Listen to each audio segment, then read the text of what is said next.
Hola muchachos, buenos días, ¿cómo están? Bueno, buenas tardes, ¿cómo están? Disculpen la demora, estaba en otra sala y no había nadie, entonces supuse que estaba donde no era. No sé qué pasó, pero decía hematología y no había nadie ahí metido. Bueno, esperemos se terminen de unir los compañeros y iniciamos la clase.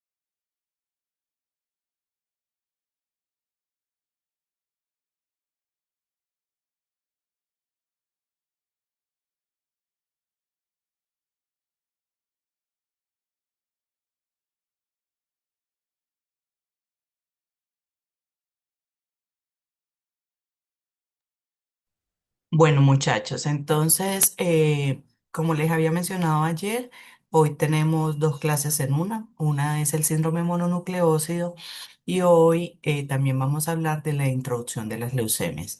Entonces, hoy empezamos la segunda unidad que tiene que ver con todos los temas de leucocitos. Sin embargo, ya ustedes saben que el martes tienen como la recopilación de la primera y segunda unidad y al siguiente martes tienen el parcial de todo lo que tiene que ver con eritrocitos. Entonces, les voy a compartir pantalla.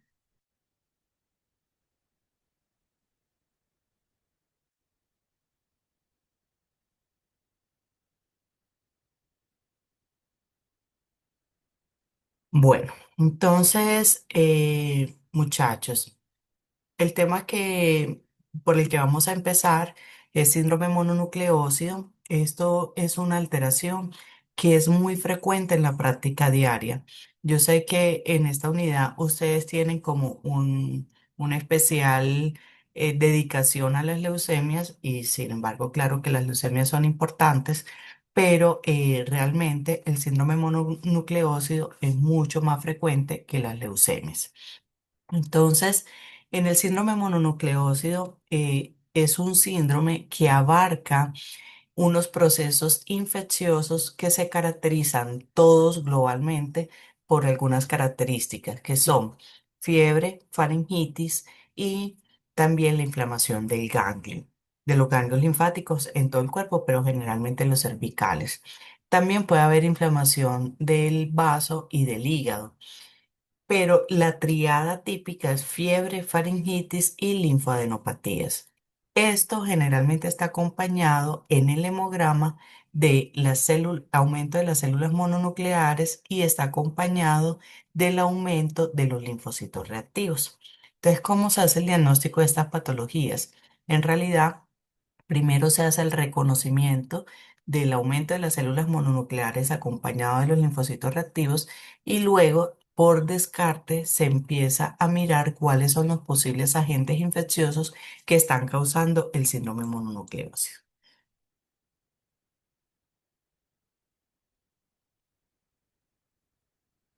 Bueno, entonces ya les había dicho que va a haber una leucocitosis a expensas de las células mononucleares, es decir, va a haber aumento de los linfocitos con los monocitos y esta es la única patología que ustedes van a tener presente, no el valor absoluto, sino el valor relativo, es decir, el que se da en porcentaje, es decir, cuando ustedes hacen el recuento de las 100 células, de esas 100 células, si más del 50% corresponde a la suma de linfocitos y monocitos y adicional a ese 50% está acompañado del 10% de linfocitos reactivos, podemos decir que estamos enfrente de un síndrome mononucleósico. Sin embargo, hay que tener presente varias cosas. Una es que normalmente un individuo sano puede tener linfocitos reactivos circulantes, eso más o menos entre 2 y 6%, por lo cual es tan importante que ustedes lo reconozcan porque a partir del 10% es cuando empiezan a ser significativos. ¿Qué características tienen esos linfocitos reactivos? Son linfocitos que son más grandes de lo normal. Acuérdense que tenemos linfocitos pequeños, medianos y grandes, que todos los metemos en el mismo saco.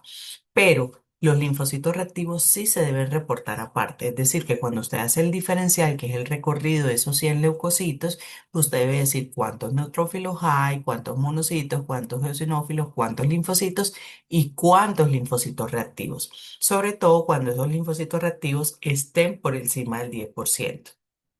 Entonces, ¿qué características tienen estos linfocitos reactivos?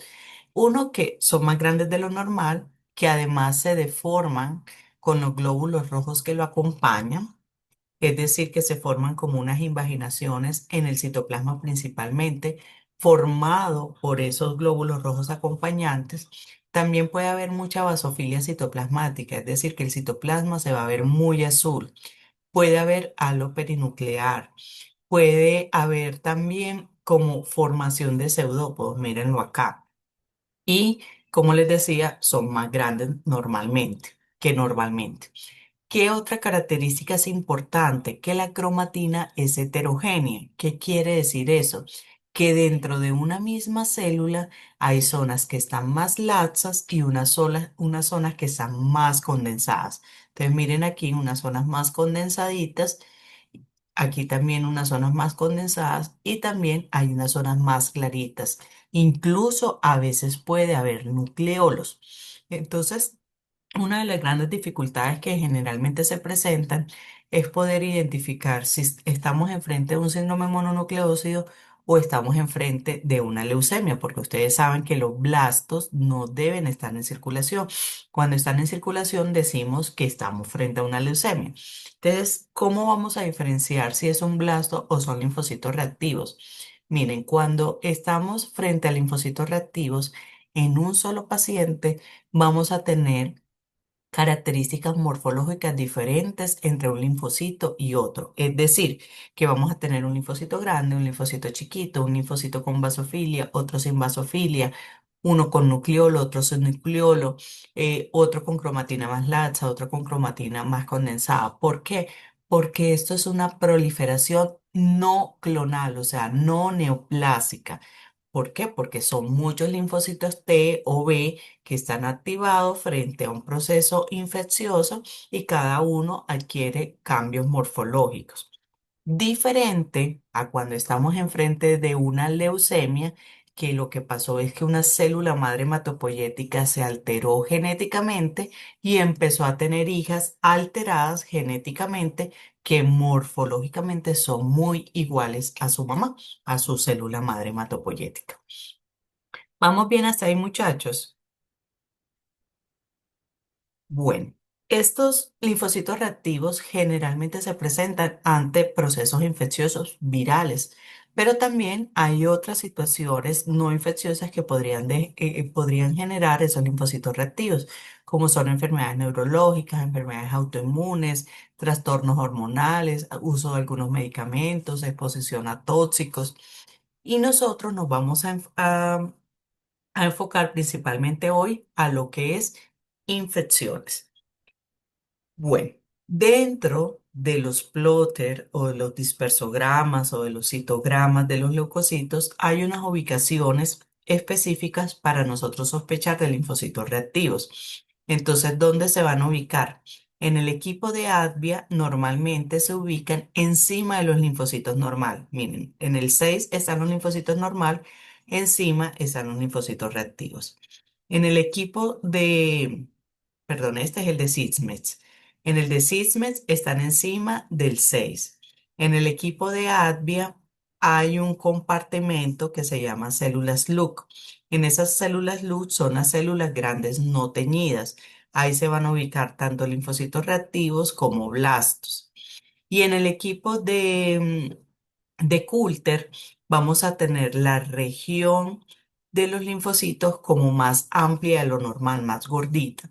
Entonces, teóricamente, en el 5 están los linfocitos reactivos y en el 6 están los blastos. Pero realmente como ese gráfico es tan pequeñito y toda esa zona se comparte, el mensaje que les tiene que quedar claro es que siempre que haya una población extendida hacia arriba, en el equipo de Sysmex, una población en las células LUC en el equipo de ADVIA y una población más amplia alrededor de los linfocitos en el equipo de Coulter, en las tres situaciones la obligación es revisar placa, porque en las tres situaciones puede haber o linfocitos reactivos o blastos. ¿Quién tiene la última palabra? Usted, como microbiólogo, que es el que está haciendo la evaluación morfológica. Bueno. Entonces, ya les había mencionado que dentro del síndrome mononucleósido se engloban una cantidad de infecciones que comparten características tanto clínicas como desde el punto de vista hematológico. Entonces, clínico, ya ustedes saben, hay una triada que es fiebre, linfadenopatía y faringitis o dolor para tragar. En esa triada clínica, que generalmente se acompaña con aumento de linfocitos y monocitos y además más del 10% de linfocitos reactivos, vamos a tener unos agentes infecciosos que tienen esas características. El más importante es el Epstein-Barr. Miren que del 80 al 90% ocurren en infecciones causadas por Epstein-Barr. Miren cómo se escribe para que después no digan que es como Einstein, Epstein-Barr.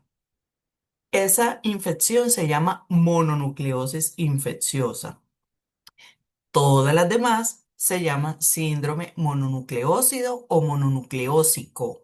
Cualquiera de las dos formas se puede utilizar.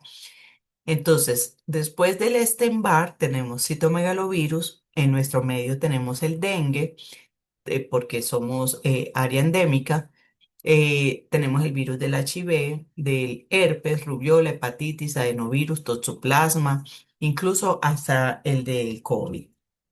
Entonces vamos a empezar a hablar del Epstein-Barr. Ya les mencioné que el Epstein-Barr es el único que se llama mononucleosis infecciosa.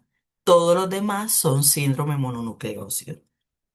Entonces el Epstein-Barr se conoce como la enfermedad del beso, porque la primer fuente de transmisión es la saliva, aunque también se puede transmitir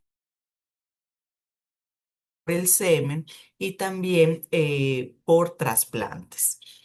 ¿Qué pasa? Normalmente la gran mayoría de niños en la edad escolar están expuestos al virus y desarrollan anticuerpos contra el virus y en el niño no pasa como un cuadro clínico muy importante, sino como un cuadro más bien viral o gripal sin mucha importancia.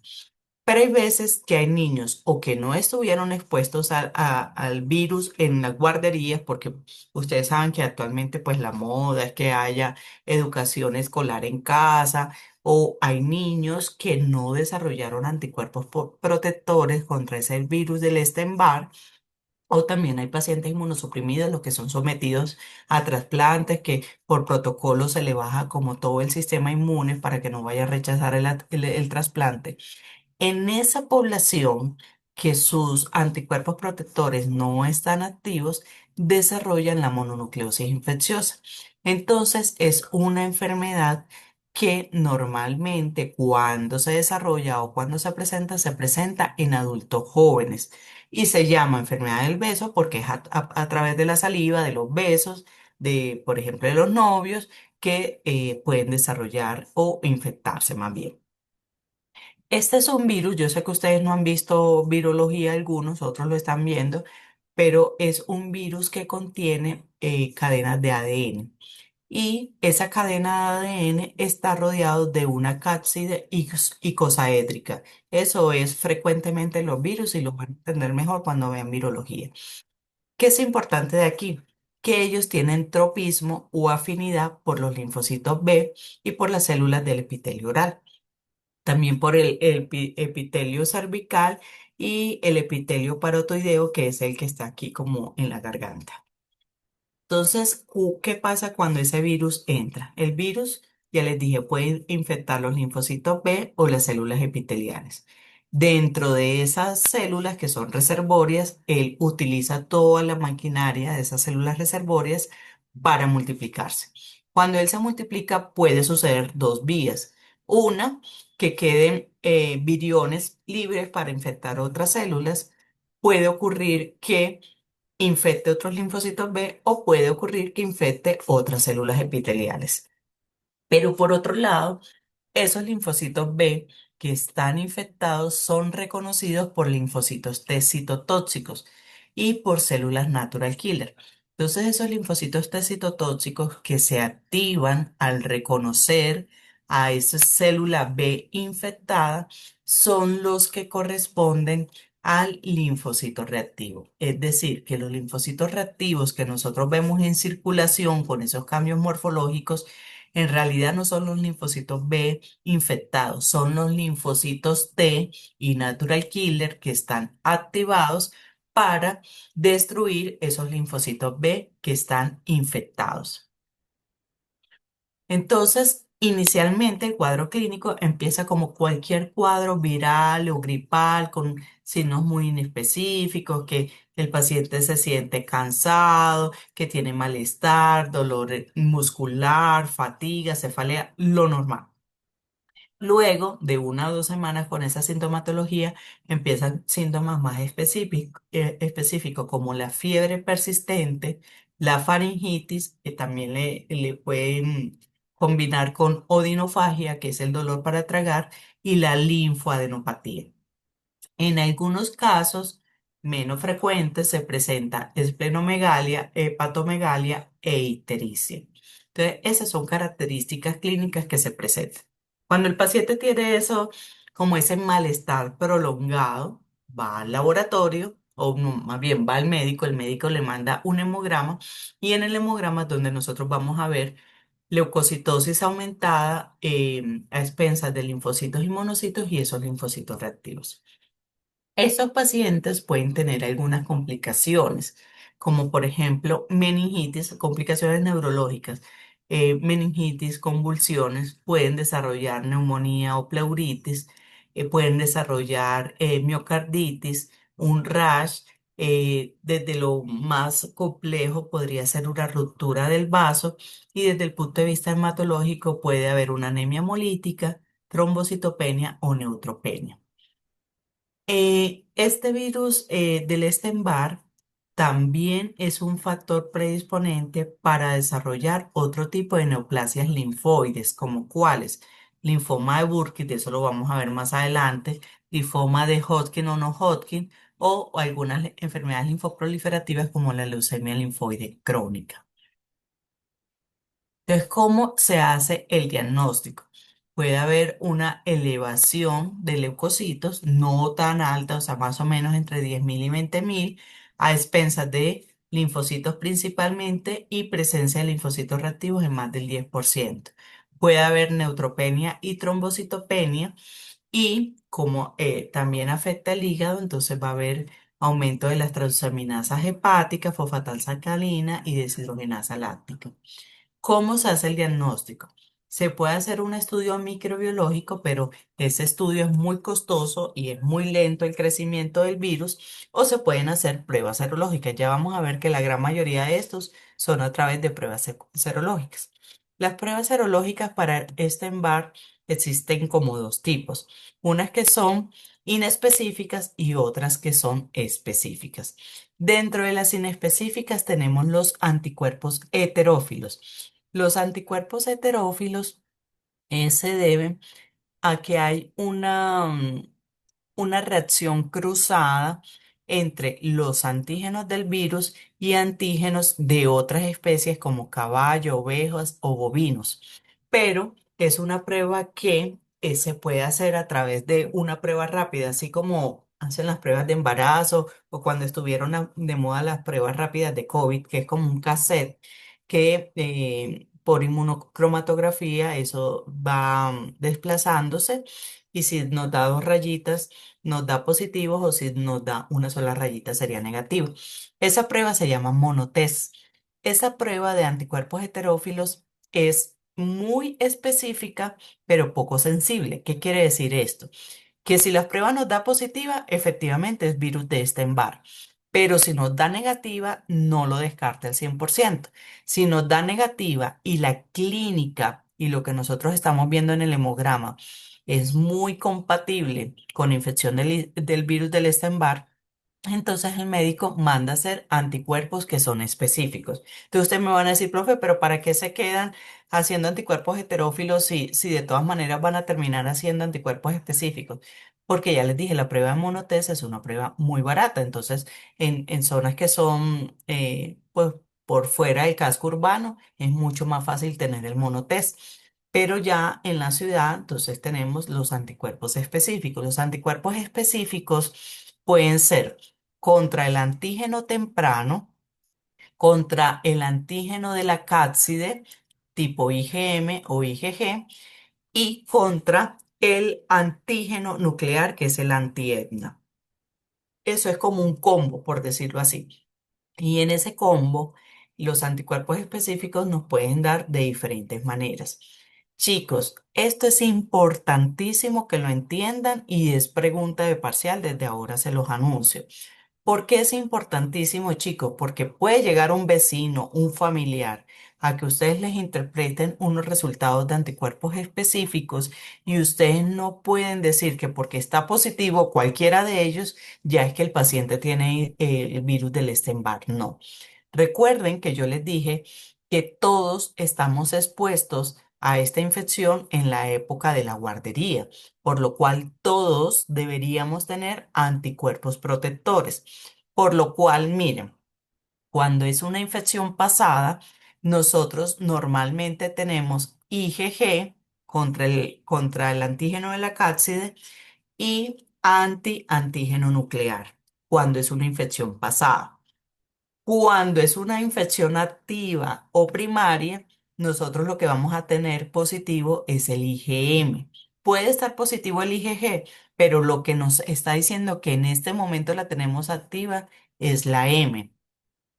Cuando tenemos todas positivas, quiere decir que es una reactivación, o sea, estuvimos expuestos, desarrollamos los anticuerpos, pero nos reinfectamos o nos reactivamos con la infección. Entonces, dependiendo de este patrón, nosotros podemos saber si es una infección pasada, si es una reactivación o si es una infección primaria. Todo esto está explicado en un artículo que está colgado en Moodle. Con que ustedes se lean ese artículo que es de la Sociedad Argentina de Pediatría, no me acuerdo si es argentina o chilena, de pediatría. Si ustedes entienden muy bien ese artículo, ya este capítulo o este tema ya queda chuleado. Bueno, el segundo agente es el citomegalovirus. El citomegalovirus clínicamente se parece mucho al del Epstein-Barr. También se presenta en adultos jóvenes, también se transmite por saliva, por secreciones sexuales, por orina y también por la leche materna y también tiene especial importancia en pacientes que son sometidos a trasplantes. El citomegalovirus, miren que también es un virus de ADN que hace parte de la misma familia Herpes viridae, solamente que estos tienen afinidad por más tipos de células. Miren, fibroblastos, células epiteliales, endoteliales, macrófagos y miocitos. O sea, ellos tienen afinidad casi que por todas las células.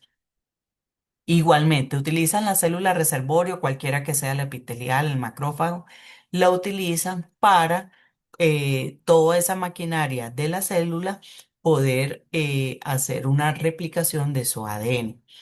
Cuando él multiplica esa cantidad de virus, entonces tiene la capacidad de infectar todas las células, digamos, que se le atraviesan. En esas células que ellas infectan, destruyen la célula infectada y quedan libres. Y al quedar libres son reconocidos por los macrófagos, que son células que fagocitan y presentan antígenos, y esos macrófagos van a activar tanto a las células T como a las células dendríticas, como a las células TCD8 y a las natural killer.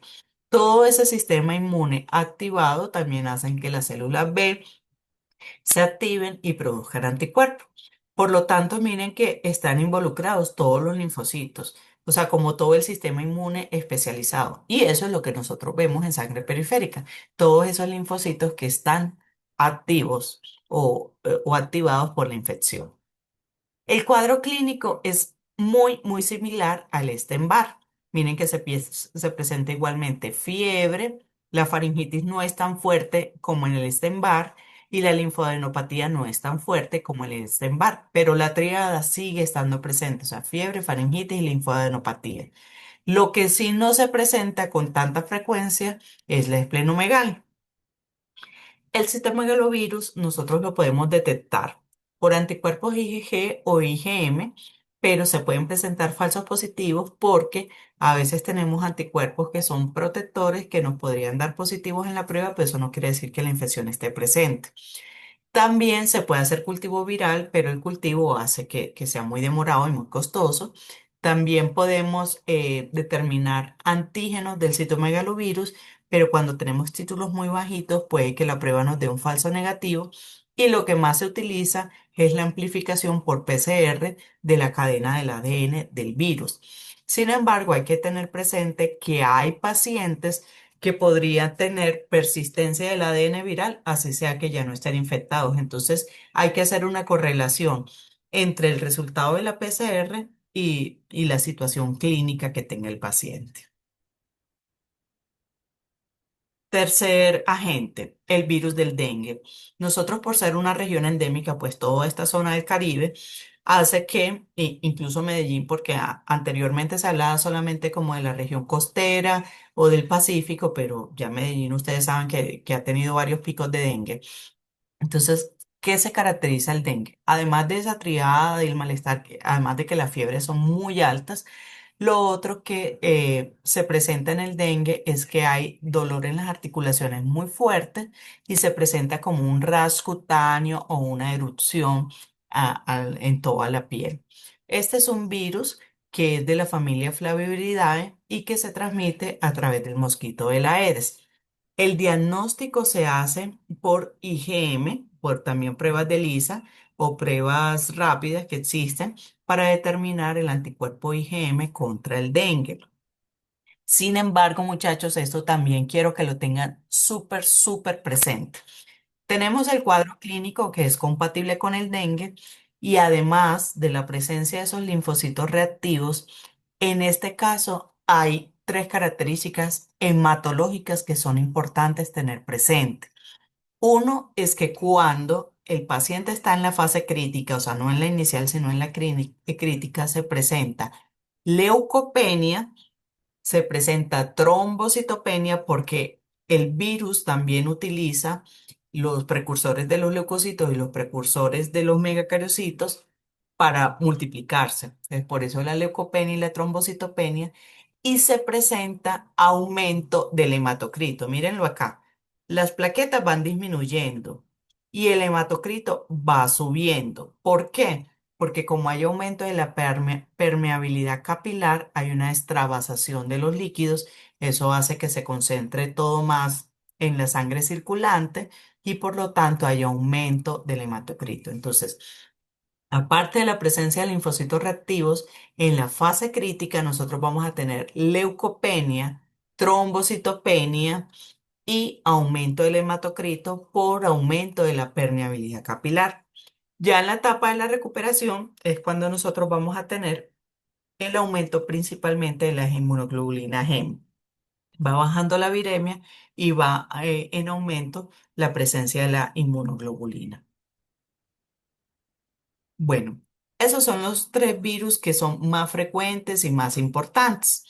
Pero hay otros virus que podrían presentar también linfocitos reactivos, no tan alta como en los tres casos anteriores, pero también podrían estar presentes. Por ejemplo, en el virus de la inmunodeficiencia humana, muy al inicio, cuando todavía no está atacando de una manera tan fuerte a los linfocitos T, nosotros vamos a tener también una ligera leucocitosis con presencia de linfocitos reactivos en circulación.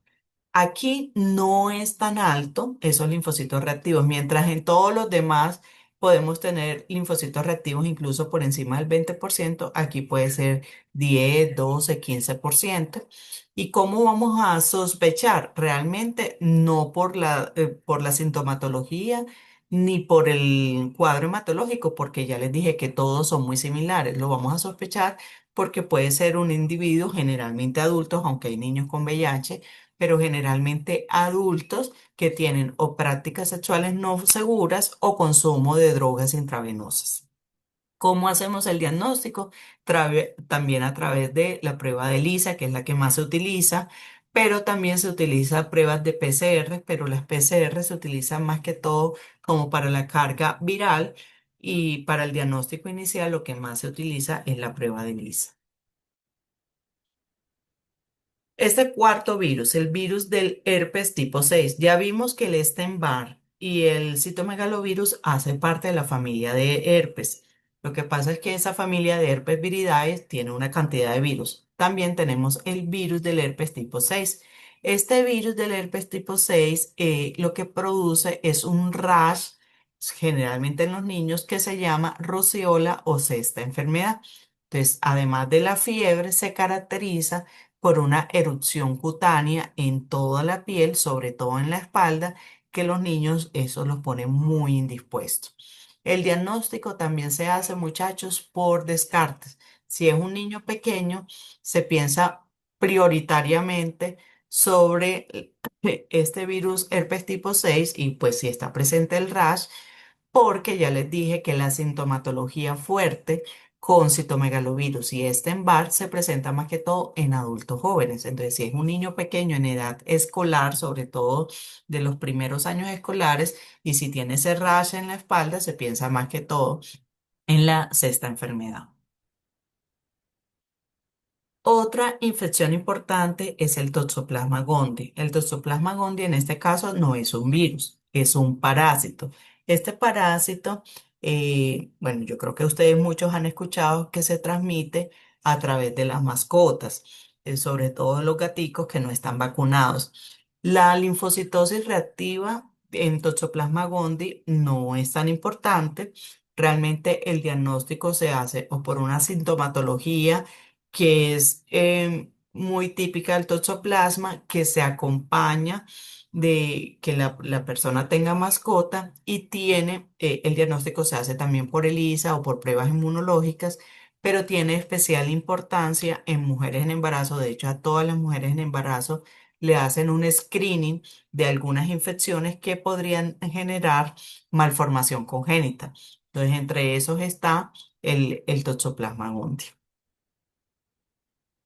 Bueno, esos son los principales. Hay algunos otros agentes causales que los voy a pasar muy rápido porque pues, el objetivo de la clase no es virología, sino lo que ustedes encuentran en el laboratorio.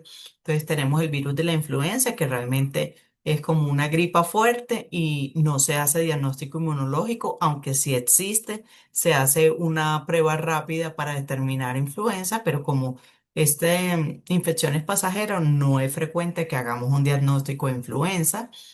Tenemos también el adenovirus, que ya esto sí es como una gripa más fuerte que se puede complicar a una neumonía, una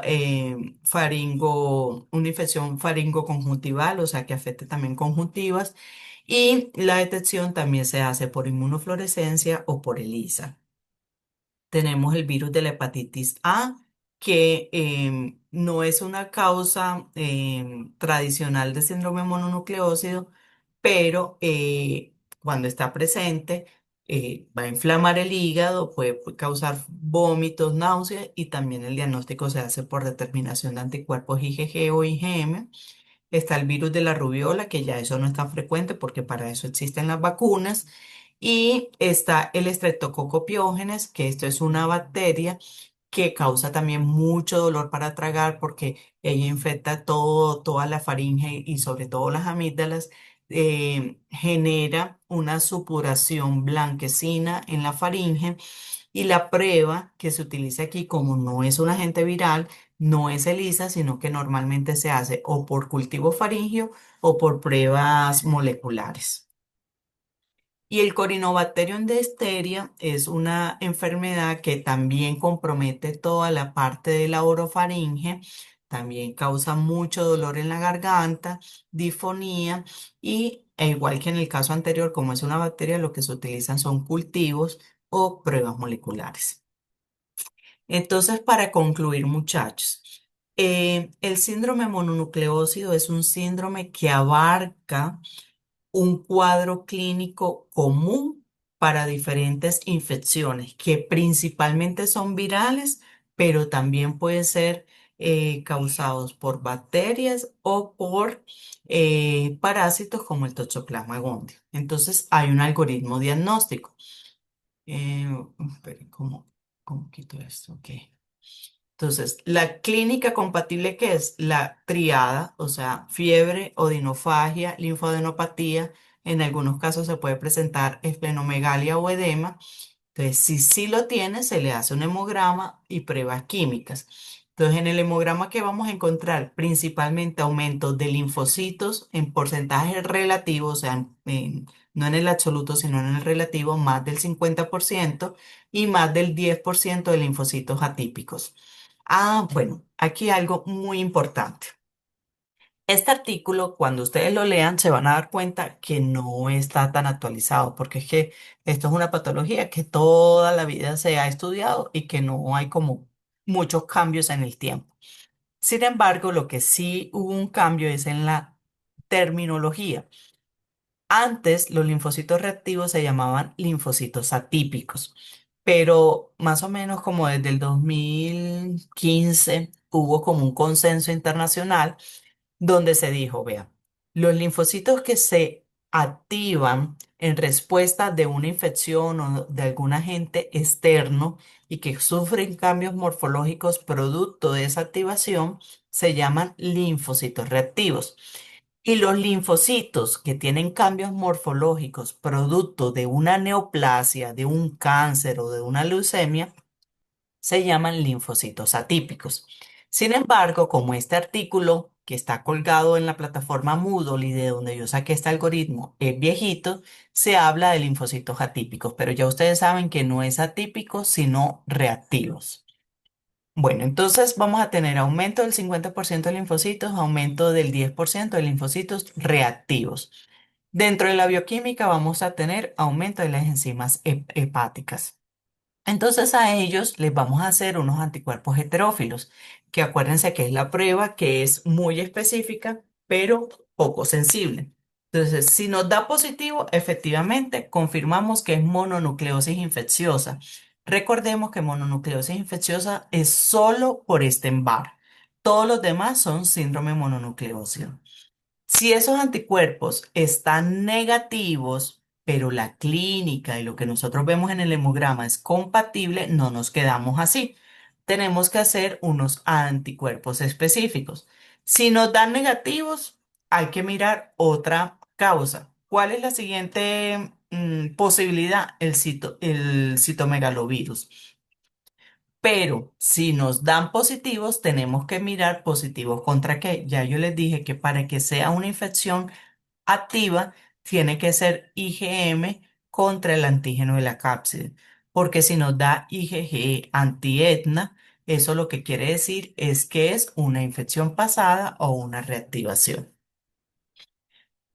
Bueno, si esos anticuerpos específicos nos dieran negativo, ya yo les dije, la siguiente posibilidad es el citomegalovirus, pero también hay que mirar el contexto del paciente. Por ejemplo, si el paciente vive en una finca donde hay muchos mosquitos o estuvo de paseo en una zona que es muy caliente, pues uno empieza a pensar en dengue y sobre todo si las plaquetas empiezan a disminuir y el paciente empieza a tener leucocitosis, fiebre muy alta, leucopenia, perdón, fiebre muy alta y dolor en las articulaciones, entonces uno piensa en dengue.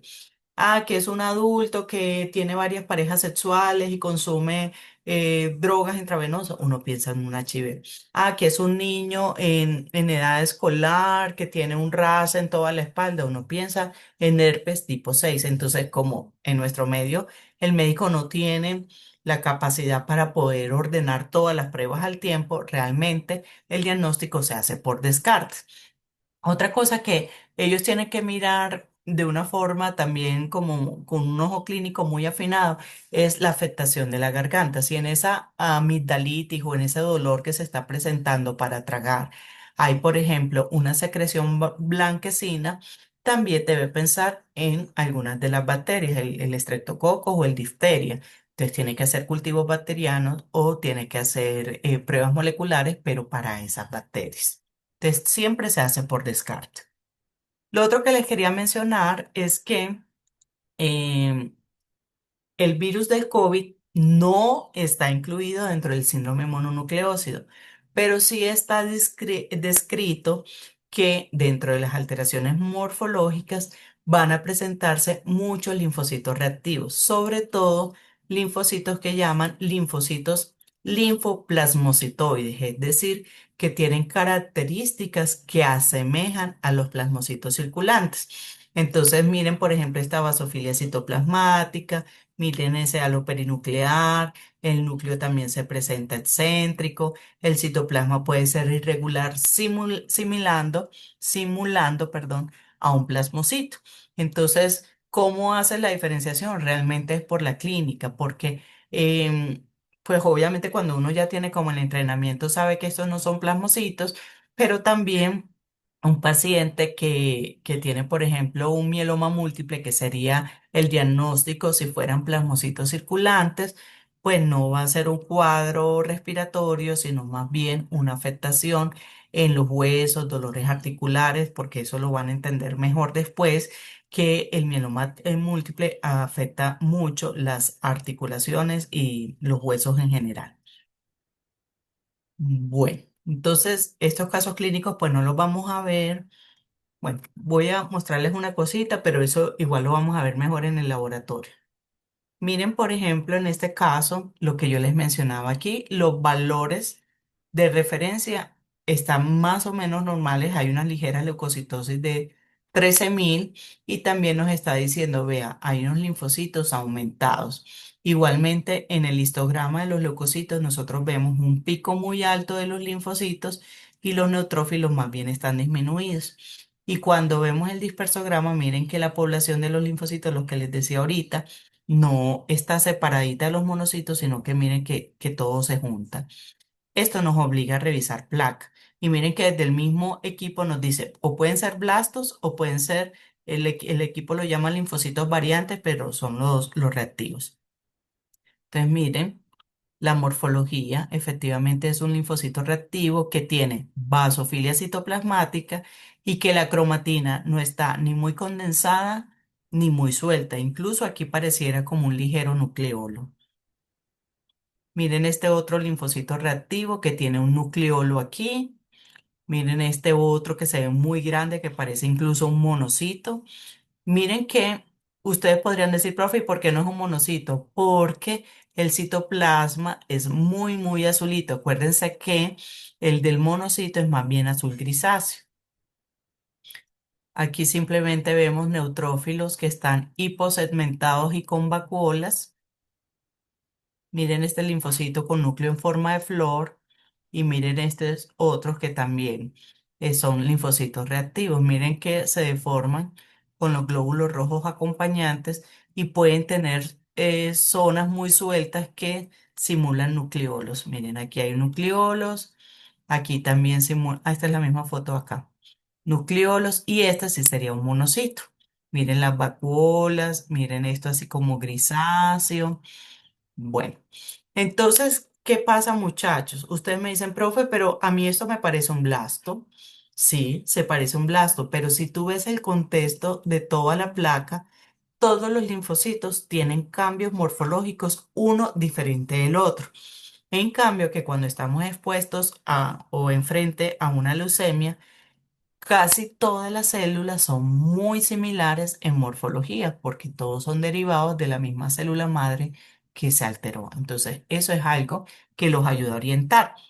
Ahora, en los síndromes mononucleósidos, excepto el dengue, generalmente lo que hay es afectación de los leucocitos que están un poquito aumentados, pero no hay anemia y no hay trombocitopenia, porque simplemente lo que es un proceso de activación contra una infección.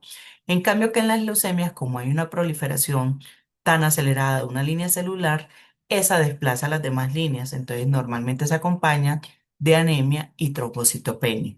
¿Listo? Bueno, tenemos aquí otro caso de dengue. Miren, en el dengue, aquí tenemos aumento de las células LUC muy, muy marcado, pero a pesar de que hay células LUC aquí muy marcadas, ya yo les dije, hay dos opciones, o son linfocitos reactivos o son blastos.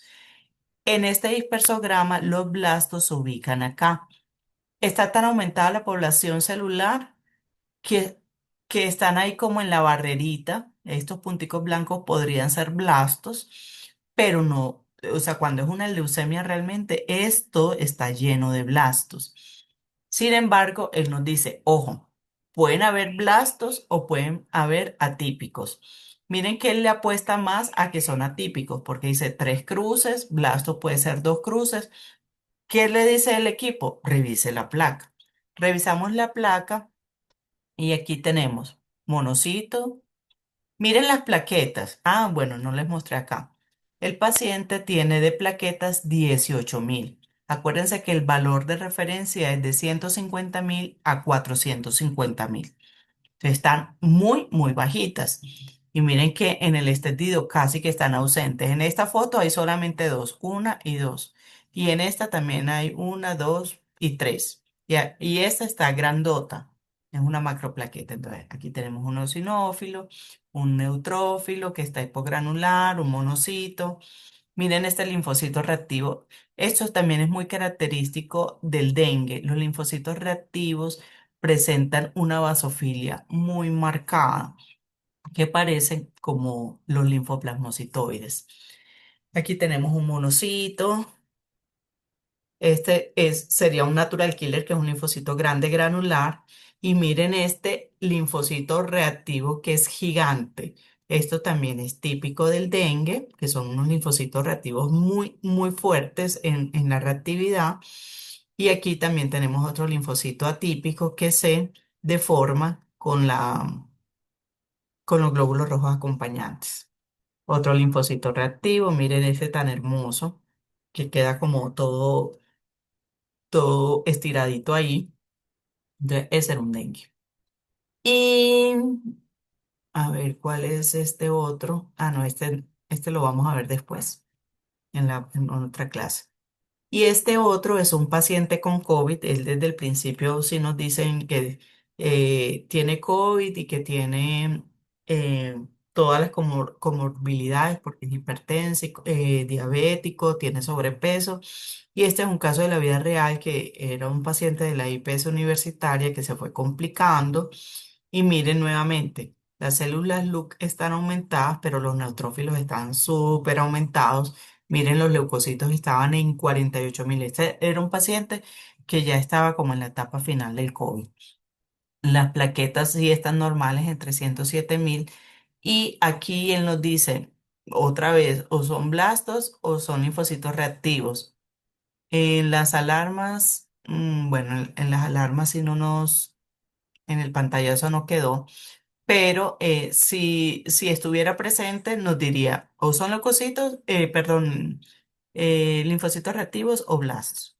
Entonces miren, lo que les mencionaba son blastos, perdón, son linfocitos que parecen plasmocitos. Miren, linfocitos reactivos. Aquí también hay neutrófilos que están hiposegmentados y con una alteración que van a ver en la clase que les mandé el correo, que cambiamos el orden. eh, este también está hiposegmentado. Bueno, esas son alteraciones que uno encontraba en COVID. Bueno, chicos, ¿alguna pregunta con síndrome mononucleósido? ¿Todo entendido o no entendido? Profe, ¿cómo era que lo diferenciaba de la leucemia? Porque en el síndrome mononucleósido nosotros vamos a tener variaciones morfológicas producto de la infección. Es un cambio no clonal. Entonces, ¿qué quiere decir? Que en un solo paciente nosotros vamos a tener un linfocito con basofilia, otro sin basofilia, uno grande, uno más chiquito, uno con gránulos, otro sin gránulos, uno con nucleolo, otro sin nucleolo. O sea, en un solo paciente hay todas las variantes morfológicas y la cromatina es heterogénea, es decir, que en el núcleo hay unas zonas que están más suelticas y otras zonas que están más condensadas. Mientras que en las leucemias son blastos que son derivados de una célula madre hematopoyética que se alteró genéticamente. Entonces todos van a ser igualitos. Entonces vamos a tener células que en morfología son muy similares y además La cromatina en los blastos es toda parejita, suelta, o sea, en todo el núcleo se ve toda sueltica y puede haber nucleolos o muy disimuladitos, pero toda la cromatina está sueltica. ¿Alguna otra pregunta?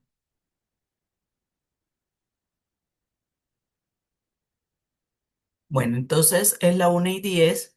Vamos a hacer un descansito hasta la, ¿qué? 1:20 para tomar la otra clase.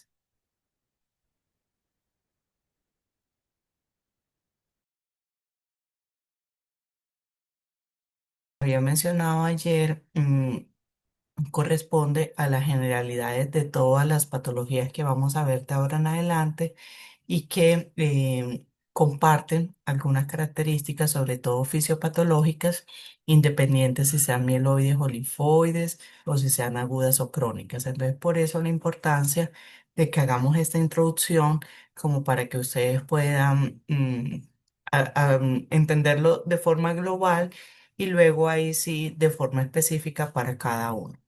Permíteme un momentico que también voy a abrir otra presentación.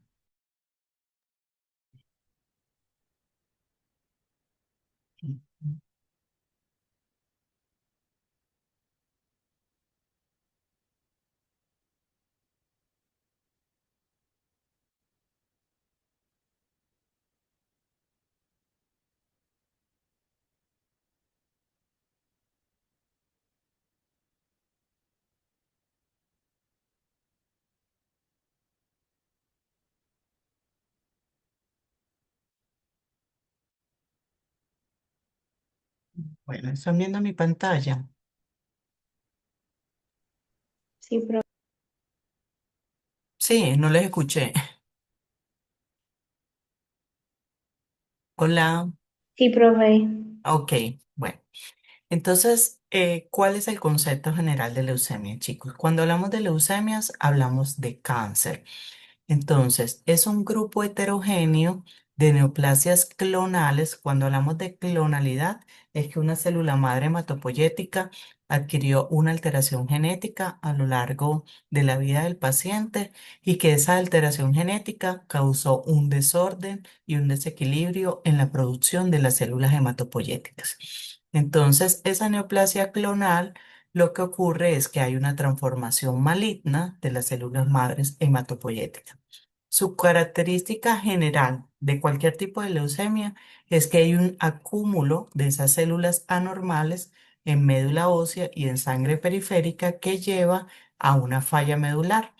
Eso se traduce principalmente en anemia, neutropenia o trombocitopenia y que puede infiltrar incluso otros órganos como el hígado, el vaso, los ganglios linfáticos, las meninges, el cerebro, los testículos o la piel. La clasificación de la leucemia se da principalmente por el grado de diferenciación en la etapa celular. Hablamos de unas leucemias agudas y unas leucemias crónicas.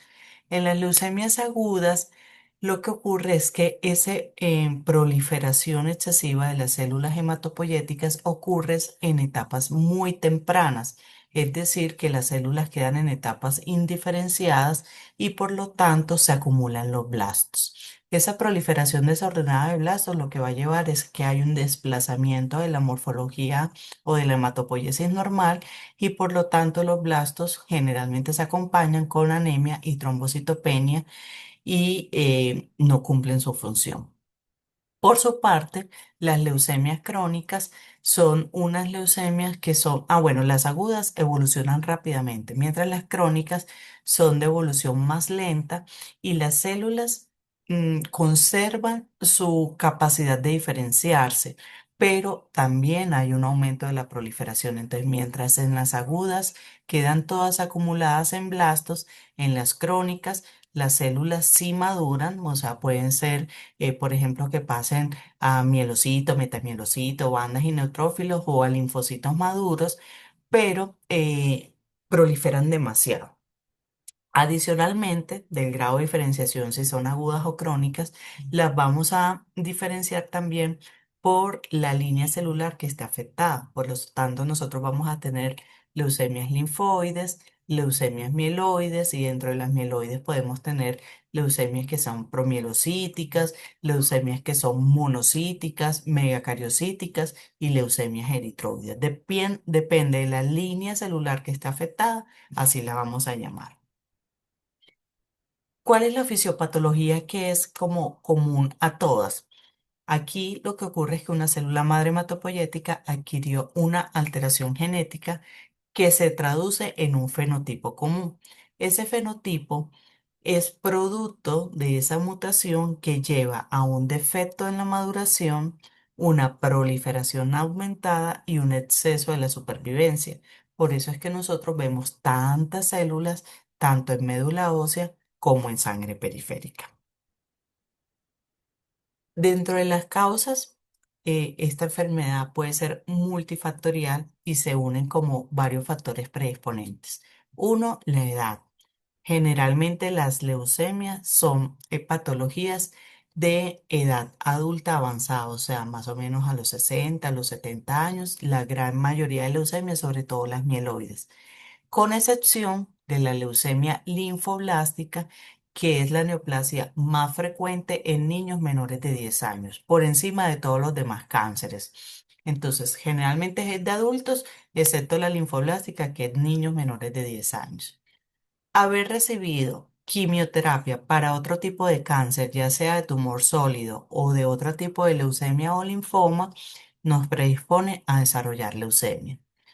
Hay algunas enfermedades heredadas genéticas que nos predisponen a desarrollar leucemia, como cuál, la más conocida, el síndrome de Down, pero también tenemos el síndrome de Lifraumeni, neurofibromatosis, Noonan, etcétera. ¿Por qué? Porque estos síndromes heredados son mutaciones con la que la persona nace y que son mutaciones en genes que normalmente codifican a proteínas que son reparadoras del ADN. Entonces, si no tenemos quien repare el ADN, pues todas esas mutaciones cuando estamos expuestos a tóxicos o algunos medicamentos, etcétera, el ADN no es capaz de repararse, entonces se van acumulando y todo eso lleva a que más adelante desarrollemos leucemias. Y también algunos virus, ya acabábamos de ver el citomegalovirus y el Epstein-Barr, que ellos utilizan toda la maquinaria de replicación del ADN de la célula huésped para poder replicar su propio ADN. O sea, el virus utiliza esa estrategia. Entonces, esa estrategia que normalmente usa la maquinaria de los linfocitos, podría llevar a que también haya alteraciones en la expresión de genes de esos linfocitos y por lo tanto desarrollar neoplasias linfoides en, pues, en años más adelante. Entonces, los que más están involucrados en la producción de esas neoplasias linfoproliferativas son el virus del Epstein-Barr, el citomegalovirus, el HIV, HTLV y la hepatitis C.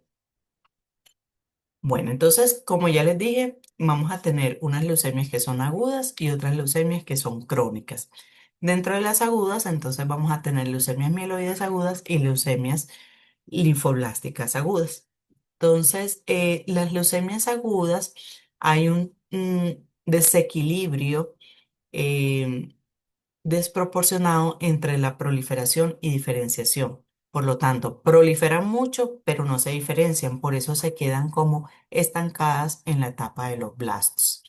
Es una enfermedad que puede ocurrir de nuevo o que puede ser secundaria a una leucemia crónica o a otras neoplasias que son como estados preleucémicos que se llaman síndromes mielodisplásicos. Y también pueden ser secundarias a una quimioterapia previa que yo haya tenido para otro tipo de cáncer. Las leucemias agudas tienen una incidencia importante de 2 a 3 casos por 100.000 habitantes. La población infantil es la más afectada, ya les dije que es la primera causa de cáncer en niños menores de 10 años y las leucemias mieloides son mucho más frecuentes en edad adulta mayores de 65 años. Desde el punto de cuadro clínico, nosotros principalmente vamos a tener es una consecuencia de la acumulación de esas células en médula ósea. Por lo tanto, si se están acumulando tantos blastos, se va desplazando la hematopoiesis normal. Por lo tanto, tanto la línea eritroide como los neutrófilos como las plaquetas van a estar afectados. Entonces vamos a tener anemia, trombocitopenia y neutropenia. Y en algunos casos particulares vamos a tener muchos hematomas, petequias y alteración de la coagulación intravascular diseminada, sobre todo en aquellas leucemias que son monocíticas o promielocíticas. Además, hay unas leucemias que causan leucostasis. La leucostasis es cuando los leucocitos alcanzan valores por encima de 100.000. Acuérdense que el valor de referencia es de 4.000 a 11.000. Cuando esos leucocitos están por encima de 100.000, la sangre se vuelve como más espesa. Eso que va a llevar a que la microcirculación que sufra como unos agregados, que también se juntan las plaquetas ahí, y eso lleva a una obstrucción de la microcirculación. Y esto puede generar coma, hemorragia intracraneal, alteraciones neurológicas, insuficiencia respiratoria, hemorragias en el pulmón. También puede haber infiltración de otros órganos. Entonces, como la médula ósea está dentro de los huesos, principalmente los huesos planos, entonces puede haber dolor óseo. Puede haber también presencia de adenopatías, o sea, inflamación de los ganglios. Puede haber hepatomegalia y esplenomegalia, hipertrofia gingival, que es muy común en las leucemias monocíticas. Puede haber también infiltración en la piel. Puede haber infiltración en otros tejidos como pulmón, ojos, nasofaringe, riñones, etcétera. Cuando está en la piel, miren, se forman como especie de estos nódulos o miren cómo está este señor infiltrado en la piel. Desde el punto de vista del hemograma, la anemia, sobre todo muy al inicio, tiende a ser normocítica, normocrómica a regenerativa. Ustedes en este momento me lo entienden muy bien porque eh, los glóbulos rojos que se alcanzan a producir todavía están normales, pero esa regenerativa porque la médula ósea en realidad por su defecto genético no tiene con qué producir más para compensar esa anemia blastos. Los leucocitos pueden estar inicialmente normales o incluso bajos y ya cuando la leucemia va avanzando es cuando los recuentos se vuelven realmente muy altos. Normalmente hay blastos en circulación, que acuérdense que los blastos no deberían estar en un paciente con en sangre periférica. Si usted está viendo blastos, está diciendo que el paciente tiene una leucemia. Por eso es tan importante que usted sepa si es un linfocito reactivo o si es un blasto. Normalmente los pacientes en el momento del diagnóstico tienen muchos blastos. Son muy poquitas las veces que los blastos están por debajo del 20%. Y normalmente, como hay desplazamiento de todas las líneas celulares, vamos a tener también trombocitopenia y van a haber alteraciones morfológicas de todas las líneas celulares.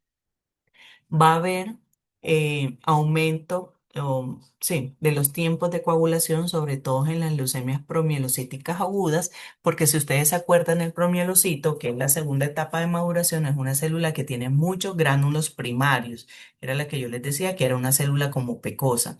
Esos gránulos primarios tienen proactivadores de la coagulación. Entonces, los pacientes que quedan con leucemia promielocítica aguda, o sea, que se acumulan muchos promielocitos, se activa de manera desequilibrada la coagulación y eso podría desarrollar coagulación intravascular diseminada.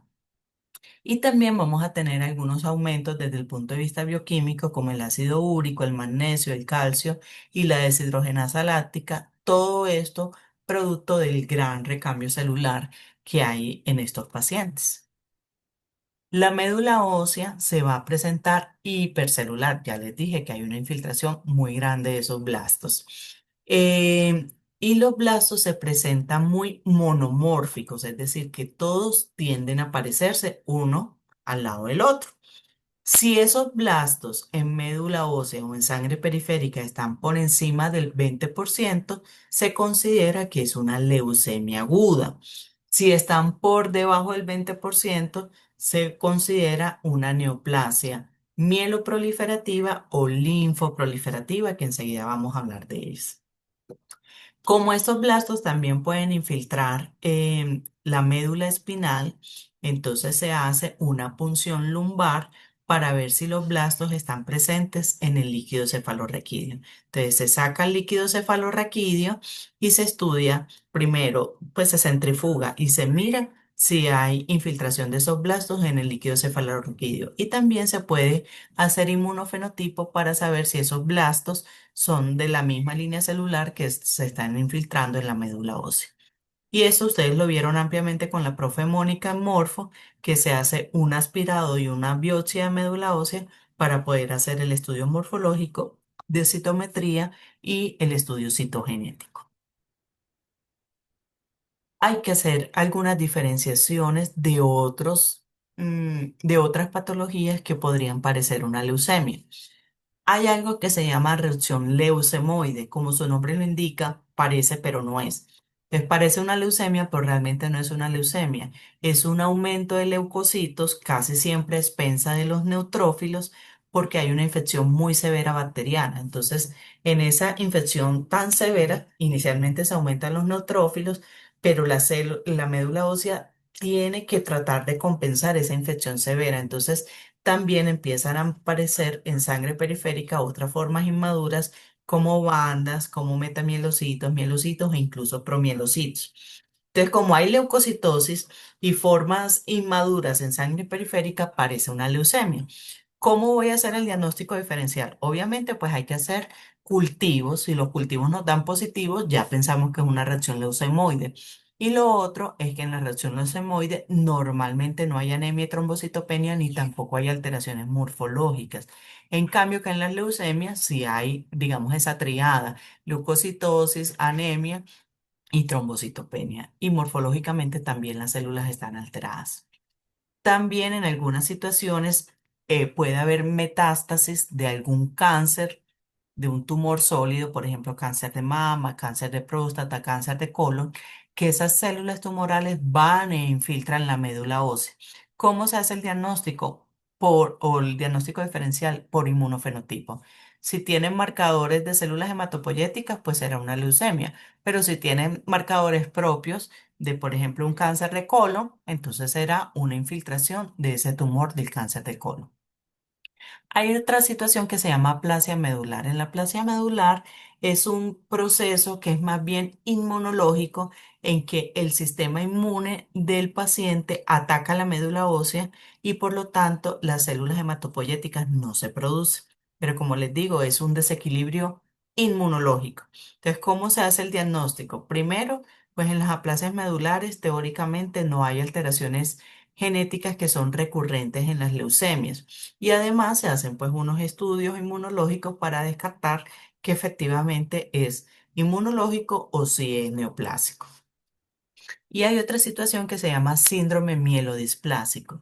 En el síndrome mielodisplásico es como una etapa preleucémica, o sea, estos pacientes tienen alteraciones genéticas que llevan a que el paciente empiece a proliferar las células de manera desordenada, tienen unas alteraciones morfológicas que no deberían estar presentes y que son consecuencia de esa alteración genética, solo que los blastos no superan el 20%. Generalmente están incluso por debajo del 5%. Entonces están ahí como los blastos que quieren, pero no quieren, que están ahí como que listos para convertirse en una leucemia, pero todavía no hay suficientes alteraciones genéticas que lleven a una proliferación excesiva clonal. Entonces, por eso les decimos como un estado preleucémico, pero ya el paciente ha adquirido varias mutaciones que finalmente lo van a llevar a una leucemia aguda, pero todavía no la ha desarrollado. Entonces, las leucemias, aquí dice leucemias agudas, pero en realidad todas las leucemias deben llevar 4 estudios que son obligatorios. El estudio morfológico, que incluye la tinción de Wright, que es la que nosotros normalmente hacemos, y las tinciones inmunohistoquímicas como mieloperoxidasa, Sudán negro B, para identificar el linaje. Hacemos el inmunofenotipo, que ya ustedes saben que es la prueba gol estándar para nosotros saber en qué línea celular es la que está afectada. La citogenética que se hace al momento del diagnóstico para poder saber cuáles son las alteraciones genéticas que tiene el paciente y así su pronóstico, es decir, si van a responder mejor o no a un tratamiento, y las pruebas de biología molecular que normalmente se hacen por PCR en tiempo real o secuenciación masiva. Esto casi siempre se puede hacer al inicio para mirar cuáles son las alteraciones que tiene el paciente, sobre todo también para mirar pronóstico, y también durante el tratamiento para ver si el paciente está respondiendo o no al tratamiento.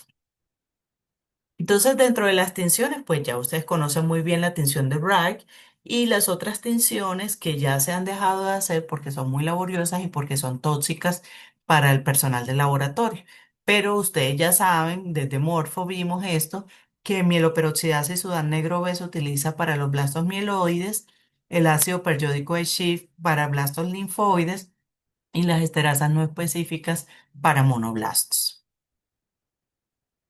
El inmunofenotipo, entonces lo que primero hacemos es como un panel inicial donde se incluye marcadores de inmadurez como el CD34, por ejemplo, el TDT, bueno, esos son los que están aquí, pero CD34, HLA-DR 117, TDT son marcadores de inmadurez para identificar los blastos.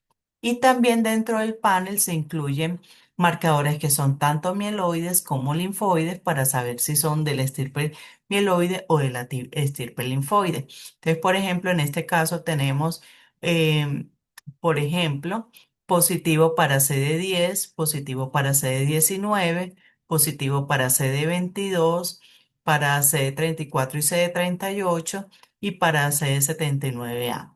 Yo quisiera saber si alguno se acuerda, estos marcadores son positivos en qué tipo de línea celular.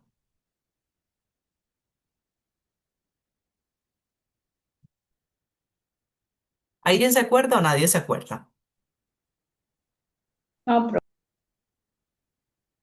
Estos son para tipo linfoide. Entonces, esto lo que nos está diciendo es que si hay muchos blastos, porque miren que CD34 positivo en el 46%.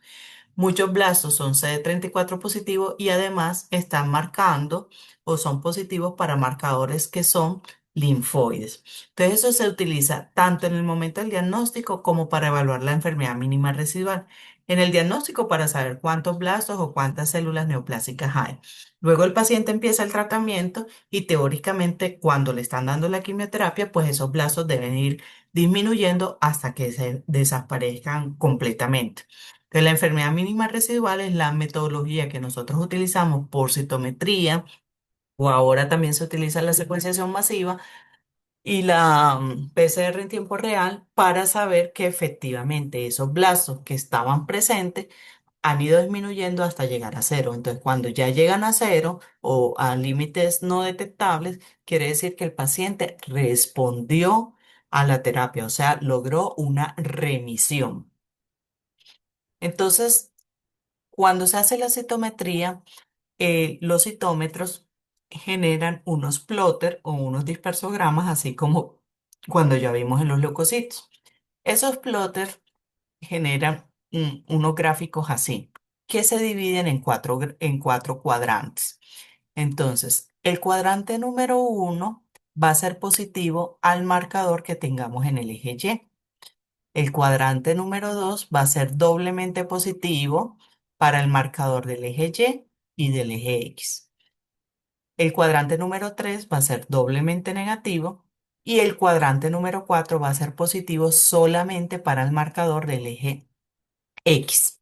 Por lo tanto, aquí tenemos los primeros dos marcadores, CD34 y CD19. Si ya yo les dije que en el cuadrante 3 son doblemente negativos, quiere decir que esta población no tiene ni CD34 ni CD19. Esa misma población nos está marcando HLA-DR. Acuérdense que HLA-DR es un marcador de inmadurez.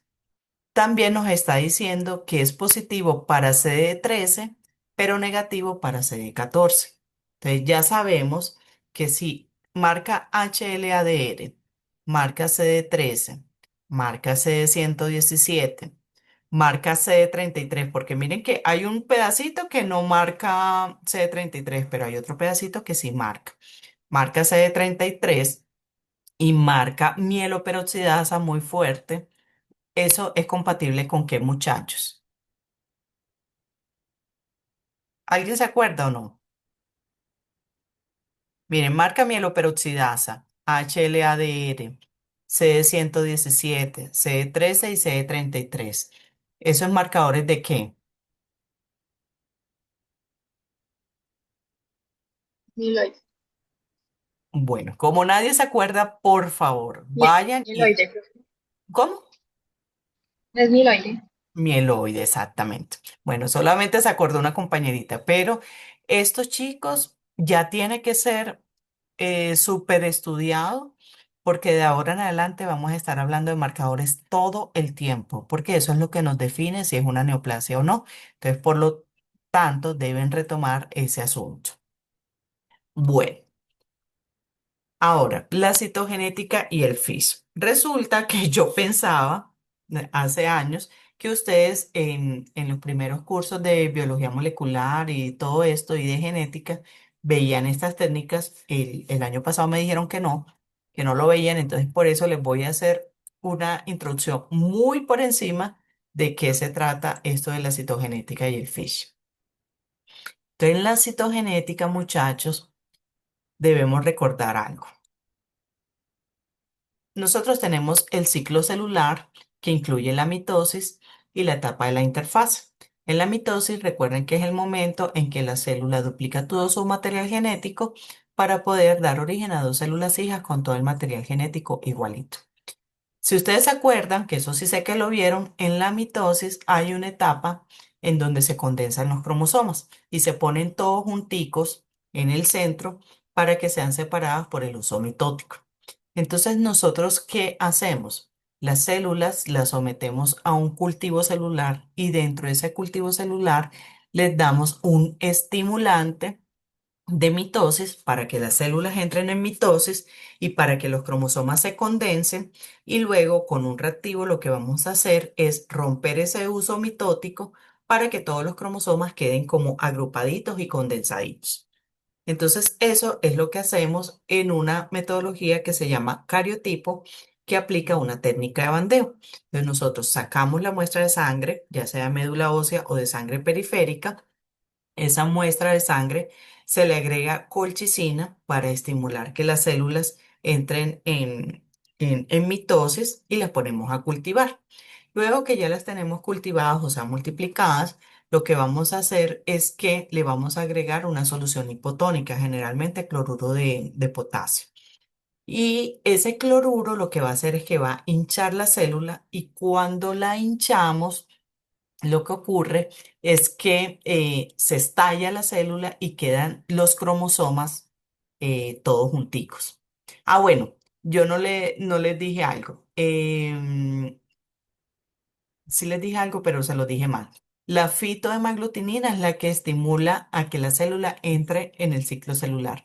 Y la colchicina lo que va a hacer es romper el uso mitótico para que las células queden detenidas en metafase, todos los cromosomas queden ahí condensaditos, luego hinchamos la célula, la estallamos y miren que los cromosomas van a quedar así. Esos cromosomas se pueden o recortar manualmente y armar el cariotipo, que es organizar los cromosomas por tamaño, o ya hay unos software entrenados por inteligencia artificial que también arman ese cariotipo. Entonces, ¿qué hace el citogenetista? Identificar si esos cromosomas están completos o están incompletos o están aumentados. Esa parte me la entendieron.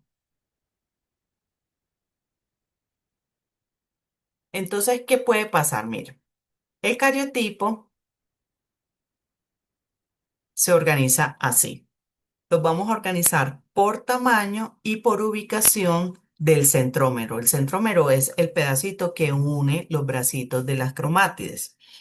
Entonces, ese cariotipo, mírenlo acá, lo organizamos. Hay varias técnicas de bandeo, no voy a profundizar en esto, pero básicamente lo que hace esa técnica de bandeo, como su nombre lo indica, es colorear los cromosomas en bandas más claras y bandas más oscuras. ¿Y para qué se hace eso? Para que podamos identificar en qué región del cromosoma ocurrió el punto de quiebre. ¿Por qué? Porque las alteraciones genéticas citogenéticas pueden ser en cambio de números. Miren, por ejemplo, esto es una triploidía que hay tres copias de cada uno de los cromosomas. Esto es incompatible con la vida, o sea, esto solamente se ve en neoplasia o en productos de aborto.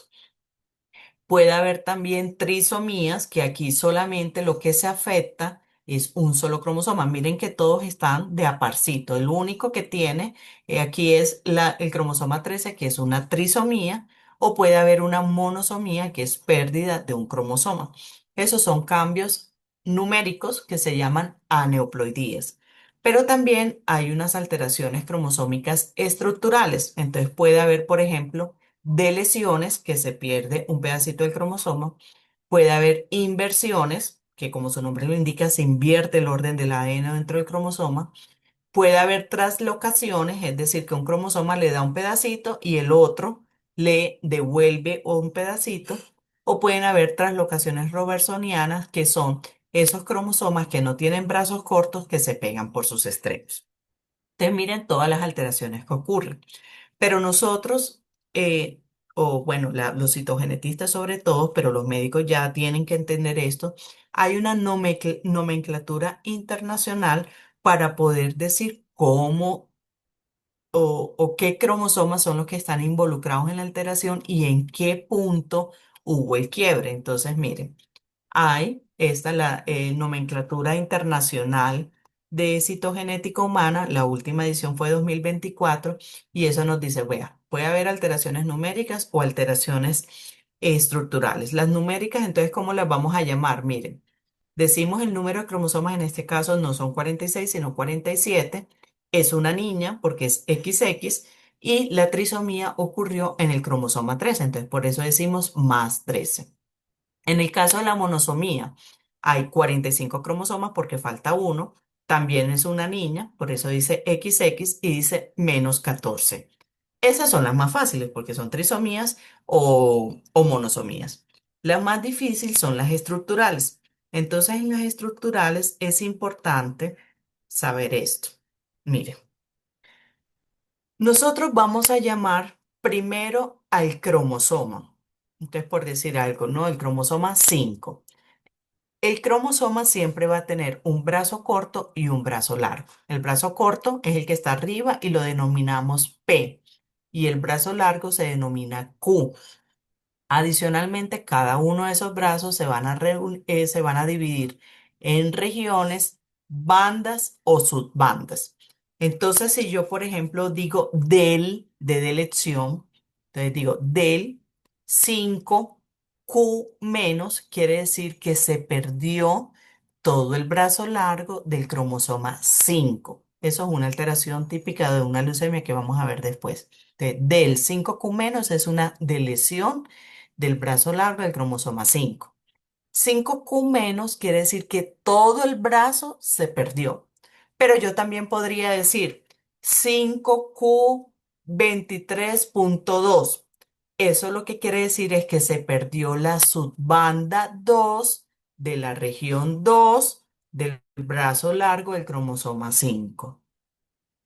¿Eso me lo entendieron o lo repito? ¿Podría repetirlo otra vez, por Bueno. Entonces, la nomenclatura internacional de citogenética nos dice cómo es que se deben reportar las alteraciones y cómo se deben interpretar. Entonces, cuando hablamos de monosomía o de trisomía, simplemente vamos a agregar más y el cromosoma que está involucrado. Entonces, si yo digo más 21, como el síndrome de Down, sería una trisomía del cromosoma 21. Pero yo puedo decir -8, quiere decir que hay una monosomía del cromosoma 8. Esa es muy fácil entenderla. Pero como no siempre son trisomías y monosomías, a veces hay alteraciones estructurales. En leucemia son muy frecuentes las deleciones, las inserciones y las translocaciones. Entonces, nosotros si decimos, por ejemplo, del 5Q menos, quiere decir que se delecionó o se perdió todo el brazo largo del cromosoma 5. Esperen aquí, yo lo escribiría así, del 5Q menos, así se escribe. Entonces, esto sería que se perdió todo el brazo largo del cromosoma 5. Siempre el brazo corto va a ser P y el brazo largo va a ser Q. Entonces aquí lo que estamos diciendo es que se perdió todo el brazo largo del cromosoma 5. Pero yo también podría escribir del 5Q